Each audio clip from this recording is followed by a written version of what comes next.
done, but you know. Hey everyone, this is Humera Fasihuddin here bringing you Life's Not Linear from Real Industry, and I'm standing in for Tara Rahmani, and I'm expecting a guest who is joining right now.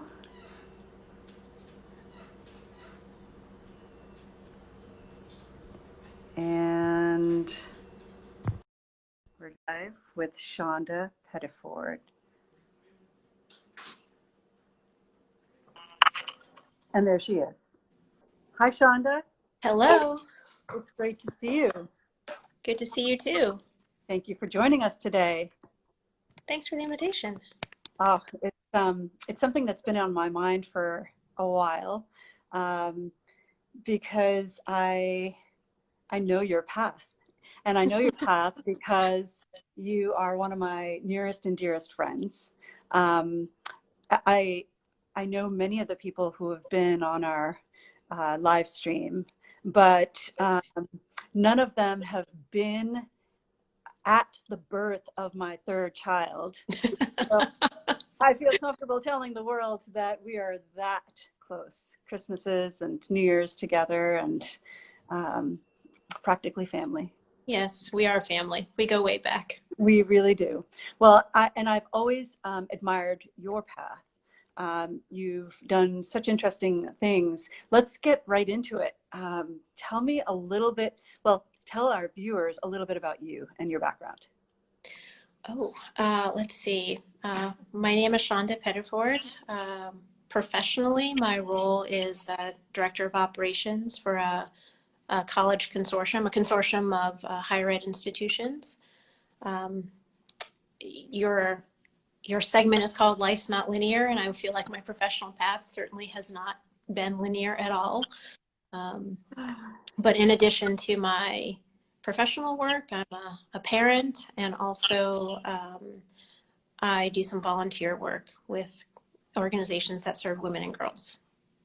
Awesome. And let's start by going back in time to where you're originally from, in terms of like where you were born, and where you did your schooling, and bring us to your college days. In fact, Life's Not Linear is definitely speaking to a lot of college students about the choices they make in terms of where they go to school and what they major in, and how their path may take twists and turns that they don't yet that they don't realize, and especially now with the pandemic and a recession, they're really going to face. And so let's inspire them with your background.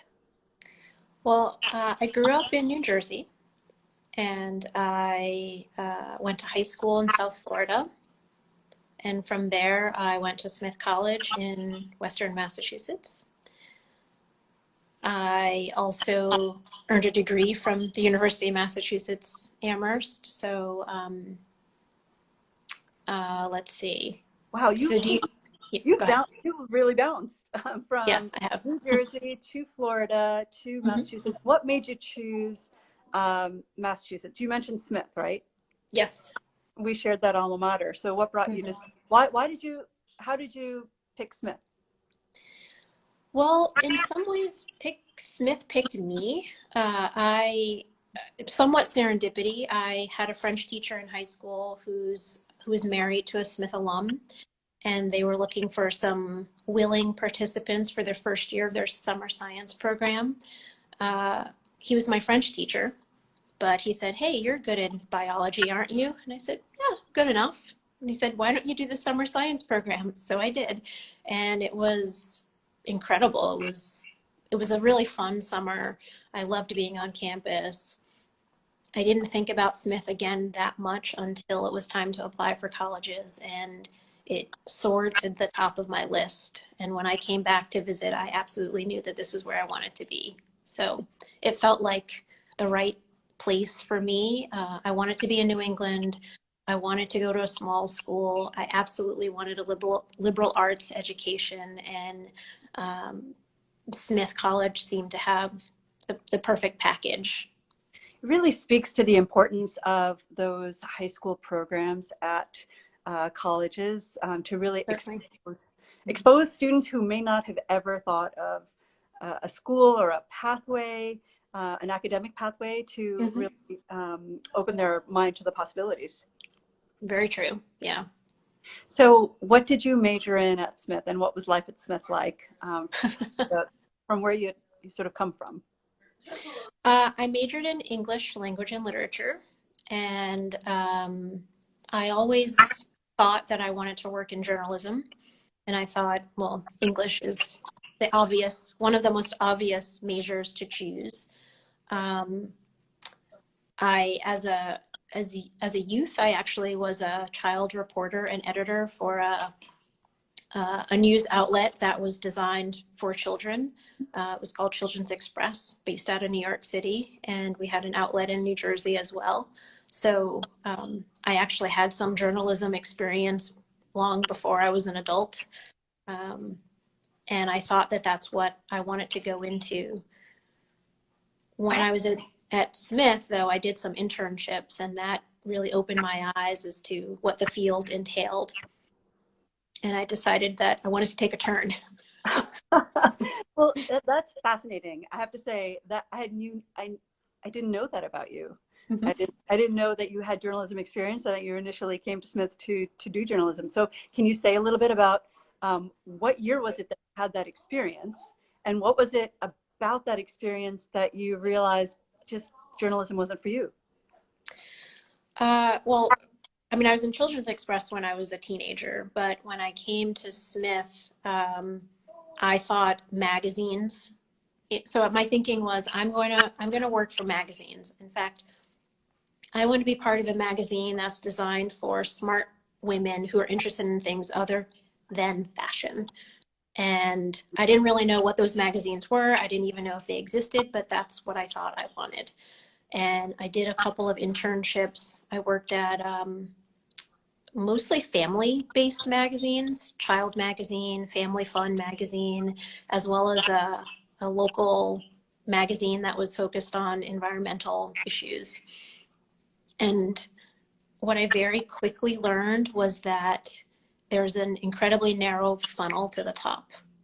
Mm. And while I saw myself being a leader and wanting those opportunities, I didn't really feel like I wanted to spend an entire career clawing my way to the top. That there was something that didn't really feel fun or fulfilling about that. So Wow. yeah, so I definitely did a reset. And was that after your first or second year, or was it later towards the towards the end of your Smith College career? I did those internships later in my career. I did three of them. So I think they were sophomore year, junior year, senior year. One of them was during the summer. Two were during the academic year. So you really leaned in and tried, and a lot of students don't necessarily know to invest that time in an internship, or sometimes they have a hard time getting the internship of their dreams. And what a great blessing for you to have had those three experiences to know what you didn't want in life. Absolutely. And I've worked with college students quite a bit over the years. And one of the things I've often told them is do as many internships as you can, because it's as much about what you don't want to do as it is about what you do want to do. You're going to learn some things for sure. Absolutely. And I'll just give a plug also for extracurricular experiences, because you don't Mhm. have to invest your Right. entire summer in one internship in order to learn the kinds of things that you do uh, in that internship. You could actually learn it during the semester as a side project to your classwork. It is some time and some effort, but it wastes you a lot of years helping you get towards what you want to do. Absolutely. Yeah. Yeah. So when you knew, like, what did you do when you realized that your sort of your lifelong dream was no longer something you wanted to attain? What did you pivot to, and how did you come across that new goal? Well, I actually sort of sat myself down and said, okay, look around. Where do you spend your time? What do you do with your life when you're not? What do you do? What do you do with most of your time? How do you What do you enjoy doing? What do you focus on? Literally, where are you? And I looked around and I said, well, I'm a student athlete. I'm always at the gym.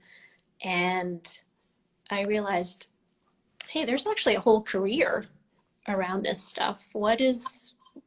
There are a lot of people who work in this gym that I come into every single day.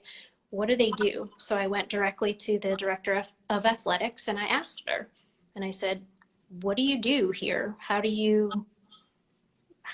what are the jobs? What are the opportunities? And I was already working for the sports information director, so I had some experience there, but I wanted to know more. And she said, well, it just so happens that there's an internship program with the National Collegiate Athletic Association. If you're interested, you should apply. So that was my next step, was to land an internship there, which I did get, and I went there after I graduated. Awesome. So you graduated with your English degree, and you headed to your internship Mm-hmm. in at the National Collegiate Athletic Association, Athletic NCAA. Mm-hmm. NCAA, of course. Yeah. Mm-hmm. And you did that. You mentioned you did sports in school. What sport did you play? I ran track. Okay, awesome. So you head to NCAA. Was it a paid internship or was it unpaid? And so I It just was paid. it was It was paid just a little bit. a little bit. And your other Yes. ones were as well? I don't think my other ones were paid. No. Okay, so you graduated, and that has to be a little bit gratifying. It's not a job, but it is an internship, and it pays just a little bit, allows you to pay your expenses. Yes. And that where was that? At the time, the national office was in Kansas City. So did you move to Kansas City for the summer? I sure did. No, for the year. It was For a 1 year internship. And Mm-hmm. how was that? It was eye-opening. It's probably the most corporate job I'll ever have. Even though the NCAA is a nonprofit organization, it operates much like a corporation. So that was actually a real education. And this was a really well-developed internship program. It was very well structured. There were many of us. We had training programs. We had tons of opportunities to travel and attend different events and conferences. So the organization made a real investment in us. And I also got to see how I got introduced to the many aspects of sport management in a real world experience. Collegiate athletics is huge, and there are so many aspects to it. And so where did you take your career from there? I decided that I wanted to then get a degree in sport management. So I came back, basically back to where I was.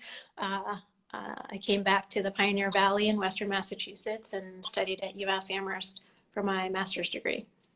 And they have an excellent sports management program, I might add. Mm-hmm. That's out of the Eisenberg School of Management, is it not? That's right. Mm-hmm. And did you graduate from that program feeling the same way? Which way? In terms of that it was that it provided you the skills you needed to pursue that career path? Mostly. I felt like I was really different from the other people in my program. Mm, And had I to do it all over again, I probably would have done it a little differently. What I learned was that I knew that I wanted a degree and I knew that my interest was in sport. But what I didn't really put together was that my interests were in other areas as well. mm, And most of my peers in my program wanted to go into collegiate athletics or professional sports, working for all the teams whose names you recognize. right. And I actually wanted to make sure that community organizations, community members, kids had opportunities for sport. Well, there aren't a lot of opportunities for that as a career, and there isn't any sort of well-oiled machine that would get me into that field. So every time I tried to kind of customize, anytime I had the opportunity to customize what I learned, I did. And so I did sort of individualized programs. I did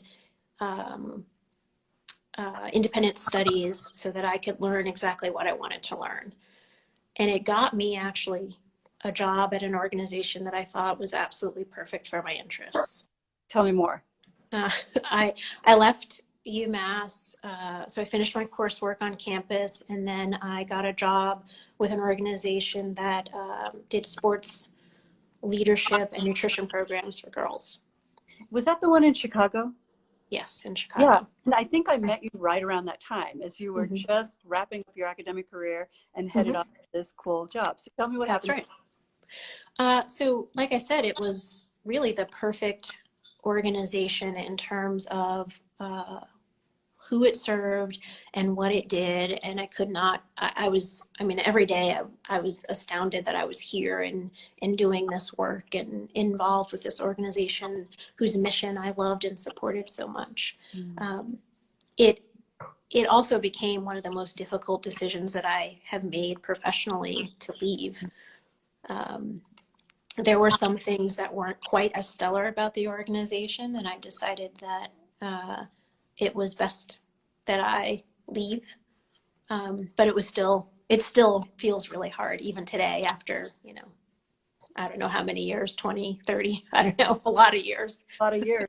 And so you left that job in Chicago and you came back home. I'm going to now call Pioneer Valley your home. It Which was, clearly was my home. I kept leaving and kept coming back, so I stopped doing that. so when you landed here, what were some of the next steps that your career took? Like you couldn't, yeah.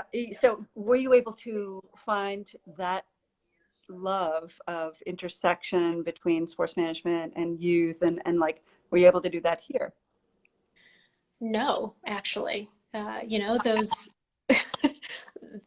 I knew I knew pretty well that the opportunities in sport were limited in this community. If I wanted to go to a big city, stay in Chicago, or go to a different big city, I think I would have had some other opportunities. But what I did was I looked at what else interests me and what am I good at. Mm. And that community, being involved with the community was still there. So I got involved with an organization. Um, I ran an AmeriCorps program. And, that really gave me the opportunity to basically function as a program manager and develop those skills. That's pretty awesome. Yeah. And Mhm. so you were an AmeriCorps program manager, and you that was the first spot where you landed when you came back. Um, Yes. and Mhm. so tell me about like you've done some pretty interesting things since then. So take us through that journey to where you are today. Well, I think, with every position I've held, at some point, I started to ask myself, so, what am I getting out of it? What am I good at? What do I need to keep growing and learning? And, with that position, I felt really competent at what I was doing, but I also wanted some new opportunities. And I found an opportunity to take, again, that sort of involvement with community and move into higher education. So I became assistant director of community service learning at the university. And that was And UMass Amherst, your alma mater. that's right, right, back home, so to speak. Yeah. Right. And and that was such a wonderful opportunity for me because, in part, because the role had not existed before. And so it was just really exciting to be part of something. While the program had been around a long time, the role that I had was new. So it was exciting to be part of something that was building. And we experienced a ton of growth during that time. Ah, that's pretty great. It was about the Mhm. time that service learning was just starting to come of age, I think, in the university setting. Yeah, it definitely got more attention during that time, and there was a great investment on a national level in community service learning. So it was a good time to be in that role. And that ultimately led you to the Honors College at the, I think was it the earliest stages of the formation of the Commonwealth College at UMass Amherst? Somewhat, yeah. I mean, it was similar to community service learning. Honors had been around a long time, but being established as a college was new, and I was around for that. And I was uniquely positioned because in community service learning, we served the entire university, but administratively we were housed in the Honors College. So I had this little bubble and a big bubble that I was working within at all times.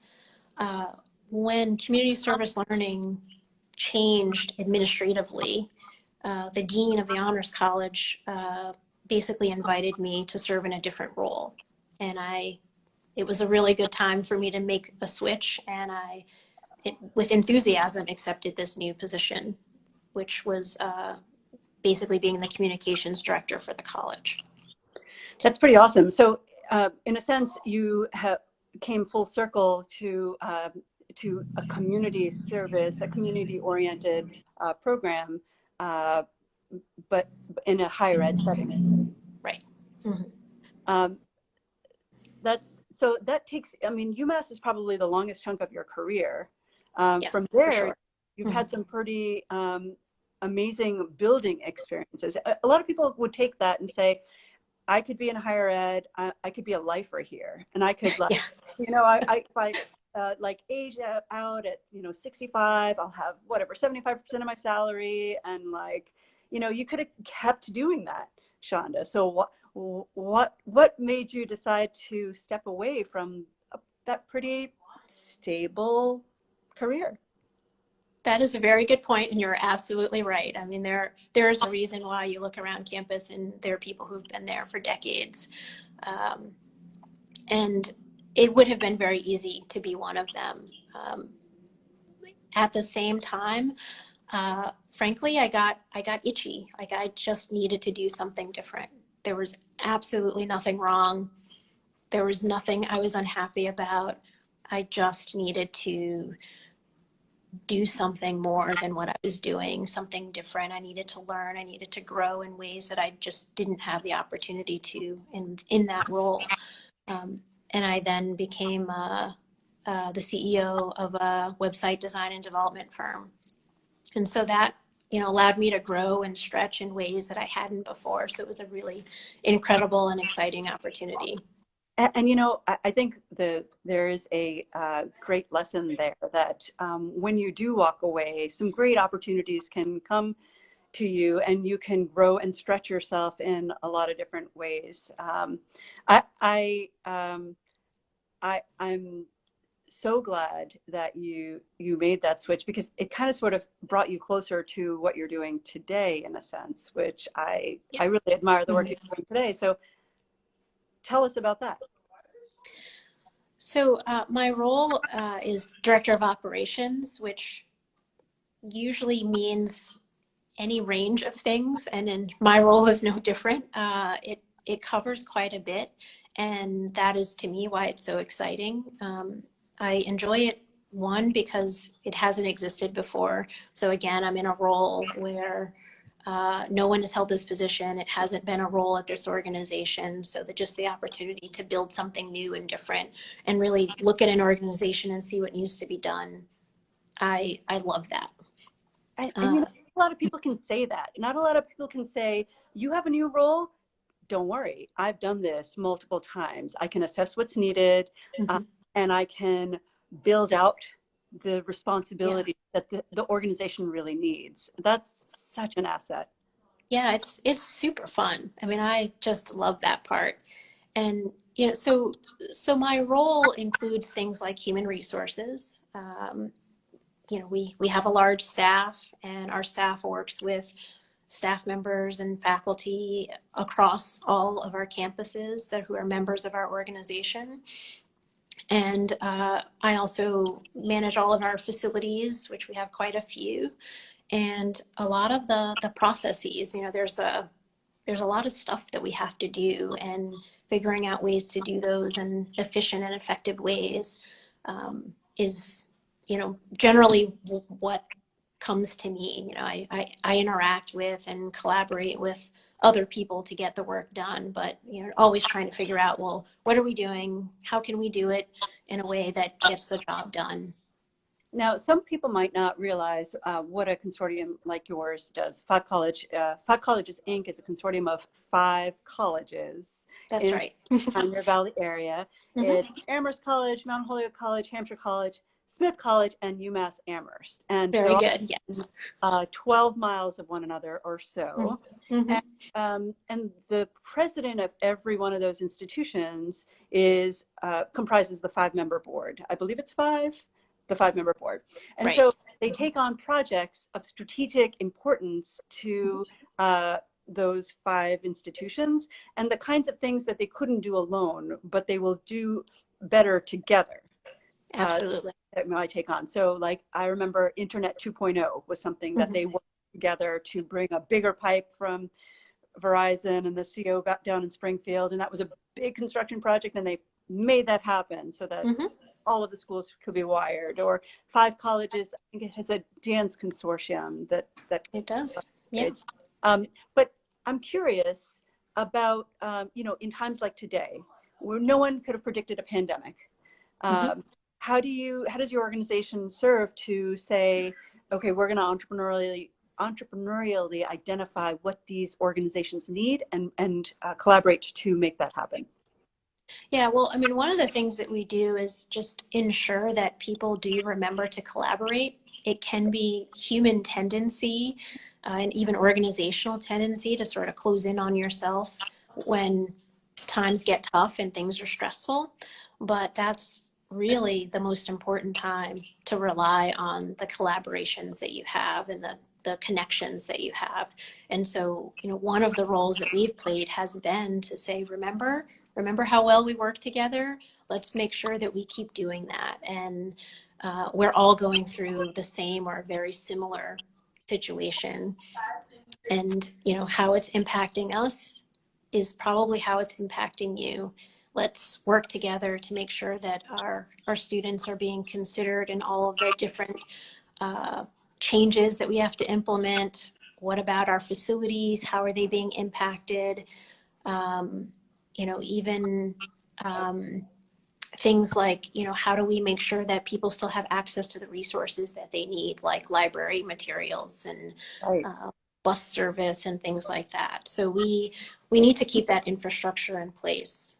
Um, so, for us, it's really about, in some ways, doing what we've always done right. Front and and center. really kind of buckling down on that. Mm-hmm. Right. Well, thank you for doing that work. Mm-hmm. I, I, I'm going to ask you as your parting thoughts to students who are graduating into a pandemic and into a very uncertain future, what key pieces of advice would you give to them about how they navigate their career and their very next steps? Well, I think a few things. One of them is uh, I think the tendency when you graduate from college is to say, okay, I want to be X or I want to hold X role. For at least in my opinion, it's not about roles, it's not about titles, it's really about you and how you want to be in the world and how you want to be in your professional life. What fuels you. And I think taking the time to look around and feel your way around, what makes me feel good when I do this kind of work versus that kind of work. Really asking yourself, what's important to me as a person, as a professional, as a member of my society and community? What's going to make me feel good at the end of the day? I think those are all really good questions that you have to ask yourself, not just when you're graduating, but also when you are looking at a new opportunity. When you've been in your job for 1 year, when you've been there 6 years, 10 years, keep asking yourself. And I think the answers are often going to change, but that's okay. Um, The because I important think that's what makes the work, it makes you identify what your next opportunity is going to be and make it a worthwhile one. Mhm. So really staying in touch with what your heart and your mind is saying about the work that you're doing and how it makes you feel. Absolutely. Yeah. Hmm. Awesome. Shonda, thank you so much for your time today. I Yeah. just love sharing your story, and I admire the path that your career has taken. And yeah, thank you so much for joining us. Thank you. It was fun. It was indeed. All right. See All you right. again. Take care. Bye. Bye.